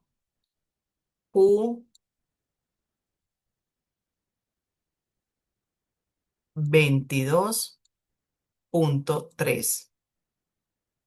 Eso lo que quiere decir es que no se perdió todo el brazo largo, sino que se perdió la subbanda 3 de la banda 2 de la región 2. O sea, este código que sale aquí corresponde a la banda, subbanda, perdón, a la región, banda y subbanda. Entonces, siempre en los informes a nosotros nos van a decir cuál es la región involucrada que está en la deleción, en la inserción, en la translocación o en cualquier alteración que tenga el paciente. Hoy por hoy ya sabemos que hay unas alteraciones citogenéticas que son frecuentes en un tipo de leucemia o en otro tipo de leucemia. Bueno, ahora, espere, ahora yo cómo borro esto, espere. Chi. Yo borro esto. Esa es cuando se utiliza la técnica del FISH, de la citogenética, pero ya después lanzaron otra técnica que es mucho más específica que se llama FISH, sobre todo cuando las alteraciones no son tan fácilmente reconocibles por el cariotipo normal. Sobre todo que, por ejemplo, estos cromosomas tan bonitos nosotros los conseguimos en un individuo que tiene una alteración genética pero heredada. Pero en las neoplasias los cromosomas están muy condensados, entonces se ven como muy negritos, muy peluditos y a veces esas alteraciones, sobre todo las estructurales, no son fácil de ver. Entonces, en los años 90 surgió lo que hoy conocemos como técnica de Fish. En la técnica Fish, ¿qué hacemos? Un proceso que por calor denaturalizamos la cadena del ADN. Al denaturalizar la cadena de ADN, pues esta se separa, le agregamos una sonda que comercialmente viene diseñada, marcada con fluorescencia. Esa sonda, para nosotros agregarla, necesitamos saber cuál es la alteración que estamos buscando. Entonces, por decir algo, si nosotros sabemos que estamos sospechando de un tipo de leucemia que se caracteriza por, sigamos con el mismo ejemplo, una leucemia que se caracteriza por perder el brazo largo del cromosoma 5, entonces diseñamos una sonda que se una a la secuencia del ADN que está en el brazo largo del cromosoma 5. Entonces, si se pega, quiere decir que el brazo largo está intacto y que el paciente no tiene pérdida de esa región cromosómica. Pero si no se pega, quiere decir que el paciente no lo tiene y por lo tanto, si no lo tiene, esa es la causa de esa leucemia, que por ahora les voy adelantando que es la neoplasia mielodisplásica. Entonces, para eso se utiliza el FISH, que es mucho más preciso porque esto lo vamos a mirar por un microscopio de fluorescencia, se mira así, miren acá, se mira así y entonces por fluorescencia nosotros vamos a buscar la señal. Pero ¿qué pasa? Es mucho más precisa porque mientras en la citogenética convencional estudiamos más o menos 20 metafases, aquí podemos estudiar entre 100 y 300 metafases, entonces es mucho más sensible. Pero ¿cuál es la desventaja? Que nosotros necesitamos saber qué es lo que estamos buscando para poder agregar la sonda de la alteración de esa leucemia. Entonces, por decir algo, hay una leucemia que se llama leucemia mieloide crónica. En esa leucemia mieloide crónica hay una translocación entre el cromosoma 9 y el cromosoma 22. Esa región corresponde a un gen que se llama ABL y otro gen que se llama BSR. Entonces, Hay una sonda que diseñamos para que se pegue al gen ABL y los otros genes que están ahí pegaditos, que están, digamos, continuos, y una sonda que diseñamos para el gen BCR y los genes que están a su lado. Entonces, miren, la sonda BCR va a ser color verde y la sonda ABL va a ser color naranja. Se supone que en un individuo que está sano, las dos señales deben estar separadas. ¿Por qué? Porque su gen ABL está por un ladito y su gen BCR está por otro ladito. Miren que uno está en el cromosoma 9 y otro está en el cromosoma 22. Entonces, si el paciente está sano, vamos a tener dos señales, una de papá y una de mamá. Entonces, dos señales BCR, que serían estas dos verdes, y dos señales ABL, que serían estas rojas. Pero cuando ocurre la traslocación, que es la traslocación 922, miren que aquí nos dice la región 22Q11, Q112, o sea, cromosoma 22, brazo largo, región 1, banda 1, subbanda 2. Y de este lado tenemos cromosoma 9, brazo largo, región 3, banda 4, subbanda 1. Ahí están esos genes. Entonces, cuando ocurre la fusión génica, o sea, se trasloca un pedacito de aquí para allá y el 9 le devuelve, entonces ya no vamos a tener dos señales rojas y dos señales verdes. Vamos a tener una señal amarilla porque van a estar junticas las dos señales. Entonces, si tenemos señal amarilla, quiere decir que el paciente tiene la translocación 922 y lo que quiere decir es que el paciente tiene leucemia mieloide crónica. ¿Sí me entendieron esa parte? ¿Me puede repetir la última parte? Es que se me entrecortó. Aquí.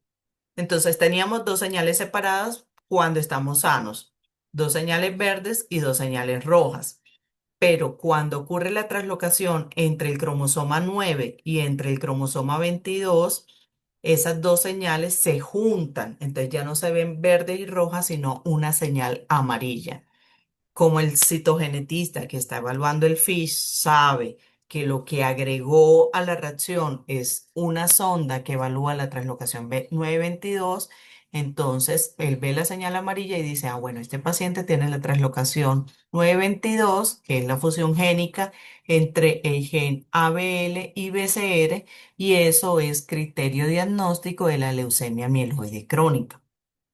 Por lo tanto, tanto la citogenética como el FIS se utiliza al inicio del diagnóstico del paciente para saber si el paciente tiene la translocación que nos dice que es un tipo de leucemia y adicionalmente hay algunas alteraciones genéticas que nos dicen si el paciente va a responder bien o mal a una quimioterapia. Entonces, continuando con esto. Nosotros tenemos aquí que la citogenética nos ayuda a evaluar diagnósticos, a evaluar grupos pronósticos y también enfermedad mínima residual, porque igualmente cuando el paciente está recibiendo quimioterapia, se supone que esas clonas o esos blastos que tenían la alteración genética deben ir disminuyendo. Esto es lo mismo, pero para otro tipo de alteración, la que les acabo de explicar es la 922, que es de la leucemia mieloide crónica, y esta es la translocación entre el cromosoma 15 y 17. En el cromosoma 15 está el gen PML y en el cromosoma 17 está el gen RARA. Cuando ocurre la fusión, ocurre una fusión génica que se llama PML-RARA y los pacientes que tienen fusión génica PML-RARA hace que las células queden detenidas en promielocitos y no evolucionan a mielocitos ni a metamielocitos, sino que quedan detenidas en promielocitos. Y es un tipo de leucemia que se llama leucemia promielocítica aguda. Bueno. Y la biología molecular lo que nos permite es mirar alteraciones genéticas que no son a nivel cromosómico, sino a nivel de la secuencia del ADN o del RNA, dependiendo de la tecnología que utilicemos, esto yo creo que sí lo entienden mejor porque vieron biología molecular, que pueden haber inserciones de lesiones o, sí, o duplicaciones en alguna región del ADN y eso se va a traducir en que hay una alteración en la proteína que debe sintetizar la célula. Entonces puede haber sobreexpresión de esa proteína o puede haber disminución de la expresión de la proteína y eso también lleva a una leucemia. Entonces, en el tratamiento, lo que se busca inicialmente en la terapia de inducción es disminuir al máximo o desaparecer esos blastos y restaurar la hematopoiesis normal, que se empieza a restaurar la hematopoiesis normal cuando los neutrófilos superan el valor de 1500 y las plaquetas superan el valor de 100.000 y los blastos los disminuimos a menos del 5%. Después de la etapa de inducción, vamos a tener una etapa de consolidación y mantenimiento. En estas etapas de consolidación y mantenimiento, lo que se hace es dar una quimioterapia inicialmente más intensa para disminuir los blastos hasta lo mínimo posible. Y en la etapa de mantenimiento es para mantener, como su nombre lo indica, esos blastos a lo mínimo posible el mayor tiempo posible. Entonces, miren aquí cómo está la etapa de leucemia, que es cuando hacemos el diagnóstico y cuando empezamos el tratamiento, cuál es la idea de que todos esos blastos se disminuyan y se restaure la hematopoiesis normal. Esto en el mundo ideal, muchachos, pero realmente la gran mayoría de nuestros pacientes pueden, depende del tipo de leucemia, pero generalmente pueden durar entre 1 año y 5, máximo 8 años.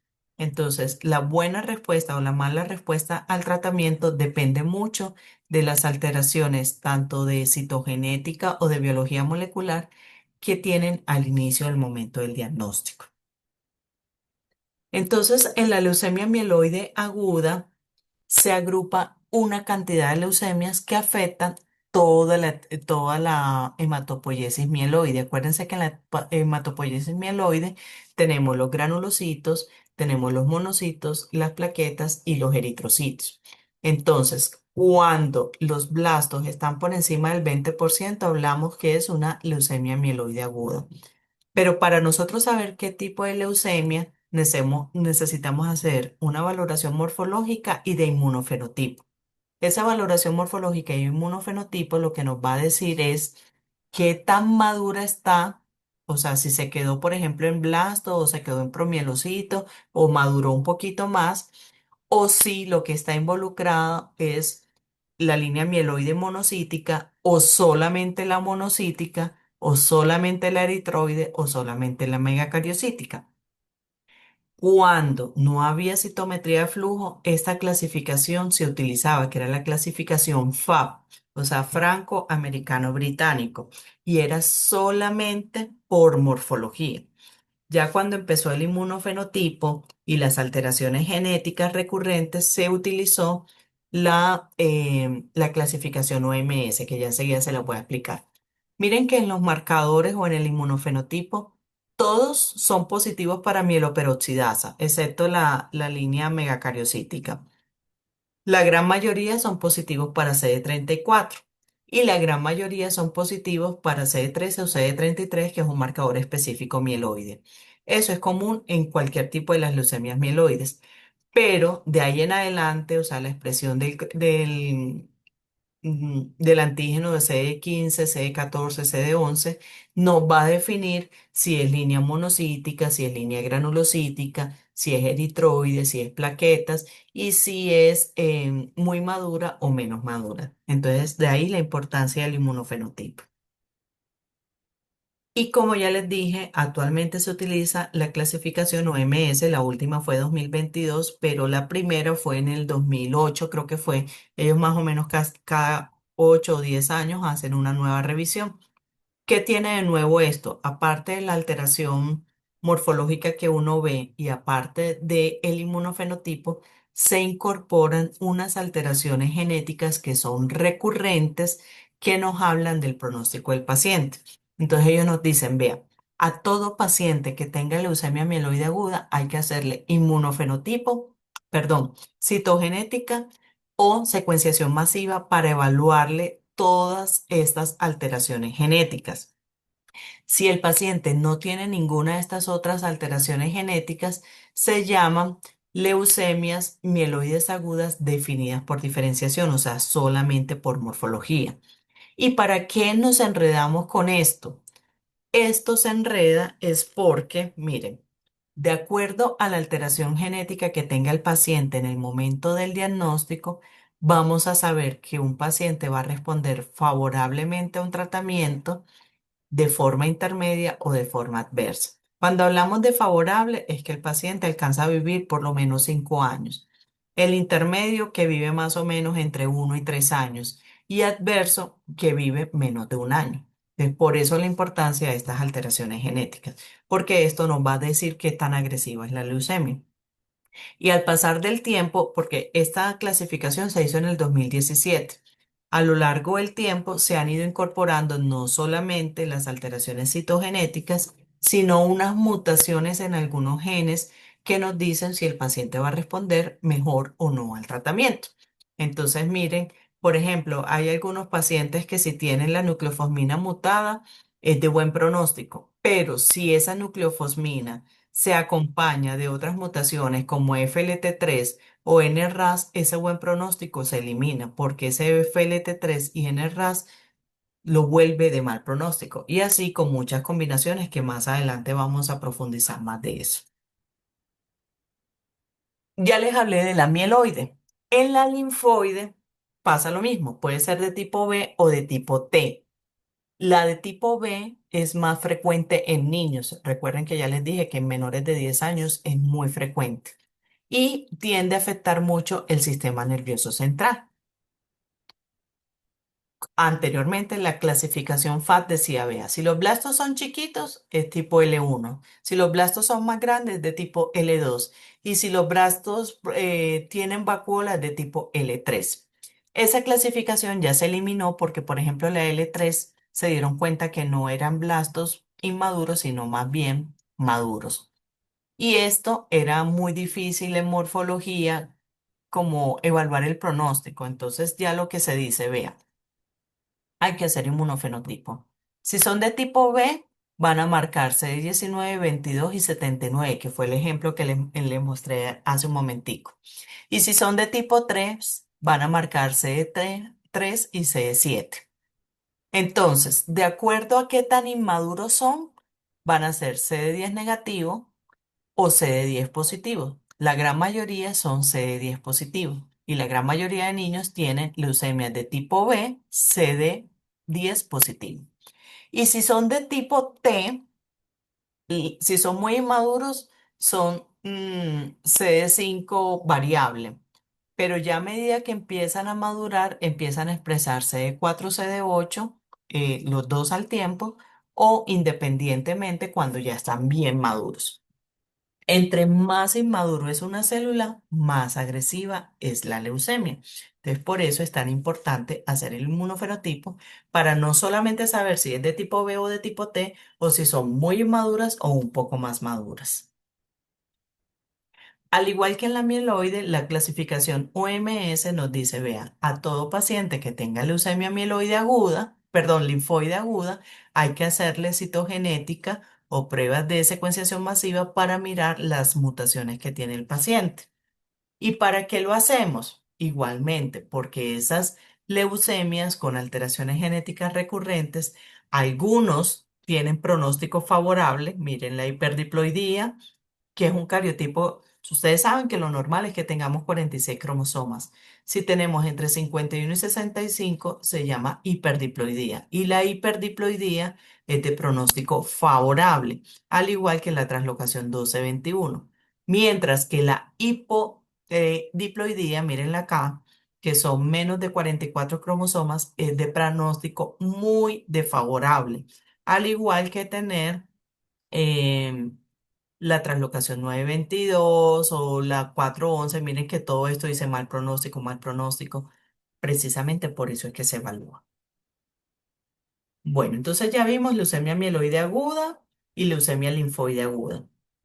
Las crónicas ya no se llaman solo crónicas, sino que se llaman neoplasias mieloproliferativas y neoplasias linfoproliferativas.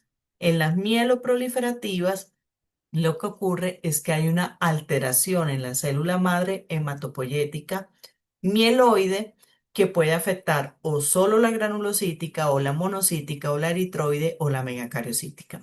Sin embargo, estas mieloproliferativas son de evolución más lenta. Los blastos están por debajo del 20%. Puede haber proliferación, puede no, hay proliferación incrementada de toda esta línea, por lo tanto, puede haber anemia, pero puede haber trombocitosis y también puede cursar con esplenomegalia. Como son de evolución lenta, por eso se llaman enfermedades crónicas y muchos de estos diagnósticos se hacen de casualidad, porque el paciente no presenta una sintomatología muy específica, sino que van y se hacen un hemograma y allí encuentran la leucemia. Dentro de las mieloproliferativas tenemos la más frecuente, que es la leucemia mieloide crónica, pero también tenemos la policitemia vera, que afecta a los glóbulos rojos, la trombocitemia esencial, que afecta a las plaquetas, la mielofibrosis primaria, que afecta como toda la médula ósea, leucemia neutrofílica crónica, eosinofílica crónica, leucemia mielomonocítica juvenil. En todas estas leucemias lo que hay es un exceso de la proliferación, pero aquí las células sí maduran, no es como en la otra que se quedan atascadas en blastos. Aquí sí maduran, pero proliferan de manera excesiva. La más frecuente es la leucemia mieloide crónica y como ya les expliqué, el criterio diagnóstico es la fusión génica BCR-ABL o la translocación 922. Es una leucemia que frecuentemente está en adultos y se caracteriza por tener una fase crónica y una fase blástica. En la fase crónica, los blastos están por debajo del 20% y en la blástica es cuando se convierte en una leucemia aguda que puede ser mieloide o linfoide con esos blastos por encima del 20%. Esta leucemia lo que ocurre es que, ya les había dicho, un pedacito del cromosoma 22 se va para el 9 y el 9 se va para el 22. Como el cromosoma 22 queda más cortico, ese cromosoma se llamaba cromosoma Filadelfia. Se llamaba así cuando no se sabía a qué se debía, solamente se sabía que los pacientes con leucemia mieloide crónica tenían un cromosoma 22 más chiquito de lo normal. Ya después con el tiempo se pudo saber que era producto de esta translocación y ese producto de esa translocación lleva a una fusión génica entre el cromosoma, perdón, entre el gen BCR-ABL y esa fusión génica lleva a tres consecuencias: proliferación celular excesiva, una supervivencia prolongada y una adhesión celular disminuida. Por eso es que todas esas células que están proliferando excesivamente salen de médula ósea y se van para sangre periférica. Ya les había dicho, los pacientes son diagnosticados de casualidad, pueden tener sudoración nocturna, pérdida de peso. Puede presentarse leucostasis porque estas leucemias cursan con recuentos muy altos de leucocitos y eso lleva a trastornos visuales. Pueden presentar infecciones a repetición porque aunque proliferan muchos neutrófilos y toda su línea celular, funcionalmente están alterados y pueden presentar hemorragias. En los datos del hemograma vamos a tener leucocitos entre 50.000 y 500.000 en todas las etapas de maduración. Miren que aquí hay promielocitos, mielocitos, metamielocitos, bandas y neutrófilos. De hecho, ahí en ese tipo de leucemias es que ustedes aprenden toda la línea granulocítica. Puede haber también eosinofilia y puede haber vasofilia.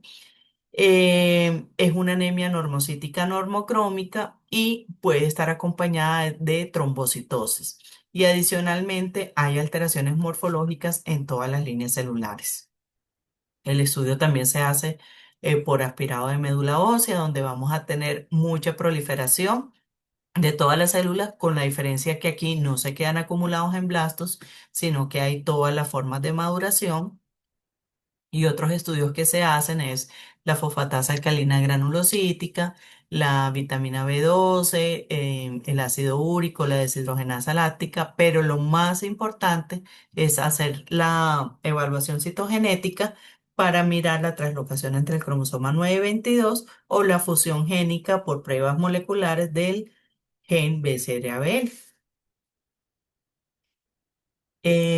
Bueno, eso se los explica mejor Paola en cuanto a la mecánica del tratamiento.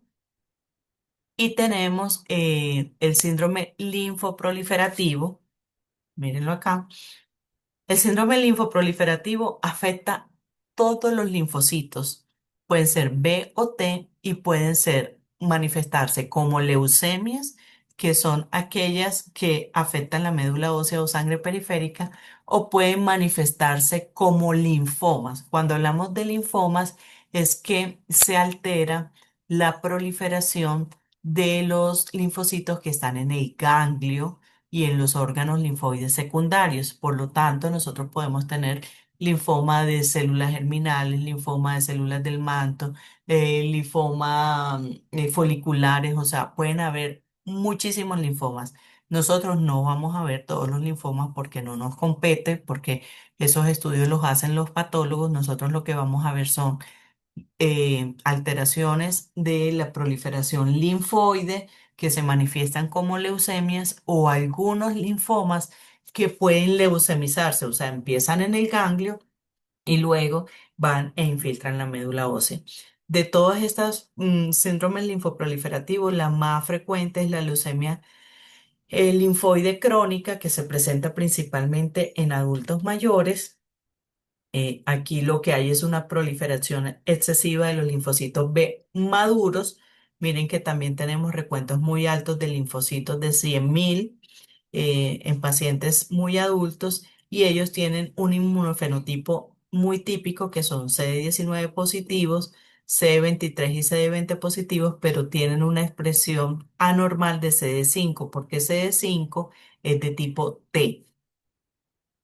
Los pacientes presentan sintomatología B, o sea, fiebre, sudoración nocturna, pérdida de peso, van a estar cansados, tienen adenopatías, pueden tener también infiltración en piel y pueden tener también infecciones a repetición porque aunque hay mucha producción de linfocitos B, producen muchas inmunoglobulinas de forma monoclonal, pero esas inmunoglobulinas no son funcionales. Esto es lo que nosotros vamos a ver en sangre periférica, un paciente que está lleno de linfocitos maduros y esos linfocitos tienen un patrón de maduración de cromatina que simula eso lo vamos a ver mejor en el laboratorio, un balón de fútbol de los de antes, los que eran blancos con negro. Y ya les dije que un inmunofenotipo con una expresión anormal de CD5. Bueno, muchachos, entonces para resumir, tenemos una clasificación grande que nos va a decir si la leucemia es aguda o es crónica. En las agudas es una evolución mucho más rápida y lo que se van a acumular son células inmaduras, principalmente blastos o promielocitos. Y en las crónicas la evolución es mucho más lenta y lo que se van a acumular son células ya maduras, sean linfocitos o línea mieloide. Las leucemias en general son más frecuentes en adultos, excepto la leucemia linfoblástica aguda que se presenta en niños menores de 10 años.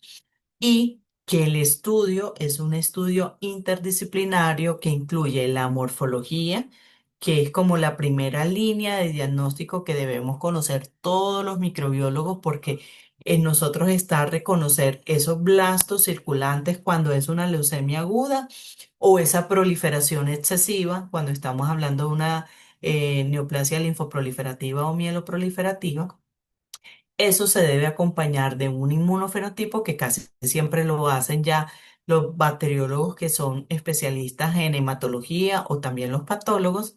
Y también nos debemos acompañar de la citogenética y de las pruebas genéticas que son las que nos van a decir no solamente el diagnóstico, sino el pronóstico del paciente, porque ya sabemos que muchas de estas alteraciones pueden predecir si el paciente va a responder o no a un tratamiento y más o menos que cuánto tiempo va a tener de sobrevida.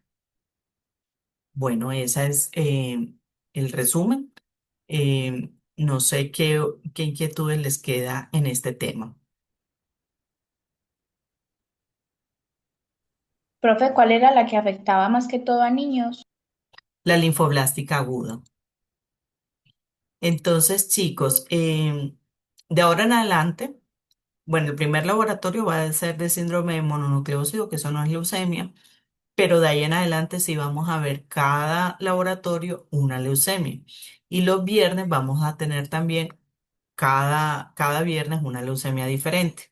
Por eso es tan importante que ustedes se conecten y lean las guías de laboratorio, porque si con anemias están un poquito enredadas, porque son bastantes anemias, con leucemias es mucho más complejo.